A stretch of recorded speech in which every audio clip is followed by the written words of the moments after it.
Big Boss season 8ல் eliminate ஆகி உள்ளே போன கண்டஸ்டன்ட் எல்லாருமே குறி வச்சு விஜய் விஷாலை தாக்குற மாதிரி தான் இருந்தது. அதுவும் குறிப்பாக அர்ணவ் டைரெக்டாகவே விஜய் விஷாலை யாரையும் லவ் பண்ணுறியாமே அப்படின்னு கேட்க விஜய் விஷாலும் அதுக்கு பதில் சொல்லியிருக்காரு. நான் கண்டிப்பாக உங்களுக்கு மேரேஜ் இன்விடேஷன் கொடுப்பேன் அப்படின்னு சொல்லி 2 பேருமே அன்ஷிதாக்காக தான் ஃபைட் பண்ணிக்கிறாங்களோ அப்படிங்கிற மாதிரி எல்லாருக்குமே தோண ஆரம்பிச்சிட்டு.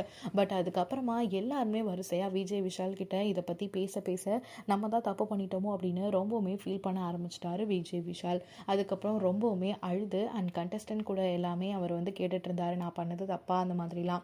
ஸோ விஜய் விஷால் அவர்கள் ரொம்பவுமே உடஞ்சு போயிட்டாரு. கண்டிப்பாக இதை நீங்கள் தான் சரி பண்ண முடியும் அப்படின்னு சொல்லி அன்ஷிதாவை டேக் பண்ணி பலருமே இன்ஸ்டாகிராமில் மெசேஜ் அண்ட் மீம்ஸ் எல்லாமே ஷேர் பண்ணிட்டு இருக்க அன்ஷிதா அவர்கள் அந்த மீமை தன்னுடைய ஸ்டோரியில் ஷேர் பண்ணியிருக்காங்க. கண்டிப்பாக நான் உள்ளே போவேன், பி ஸ்ட்ராங் மேன் அப்படின்னு அவங்க சொன்ன விஷயம் விஜய் விஷாலுக்கு தான் சப்போர்ட் பண்ணுறாங்க இவங்க அப்படிங்கிற மாதிரி எல்லாருக்குமே தெரிய வந்துட்டு. அர்ணவும் அன்ஷிதாவும் 2 பேரும் ஏற்கனவே நெருங்கின நண்பர்கள் அப்படிங்கிறது எல்லாருக்குமே தெரியும். இவங்க 2 பேர் தான் லவ்வர்ஸ் அப்படின்னு நினச்சிட்டு இருந்தப்போ எல்லாருமே எதிர்பார்க்காத விதமாக விஜய் விஷால் கிட்டே இவங்க பழகின விதம் எல்லாமே லவ் பண்ணுற மாதிரி தான் இருந்தது. என்னப்பா 2 பேருமே இப்போ அன்ஷிதாவை லவ் பண்ணுறாங்களா அப்படிங்கிற மாதிரி தான் பலரும் இப்போ கேள்வி கேட்டுட்டு இருக்காங்க. பட் இதற்கான பதிலை அன்ஷிதா அவர்கள் கொடுத்தா தான் தெரியும் அப்படின்னு நினைக்கிறேன். ஸோ பிக் பாஸ் சீசன் 8 நீங்கள் பார்க்குறீங்களா? உங்களுடைய ஃபேவரட் கண்டஸ்டன்ட் யார்? விஜய் விஷால் பற்றி நீங்கள் என்ன நினைக்கிறீங்க அப்படிங்கிற எல்லா விஷயத்தையும் மறக்காமல் ஷேர் பண்ணிக்கோங்க.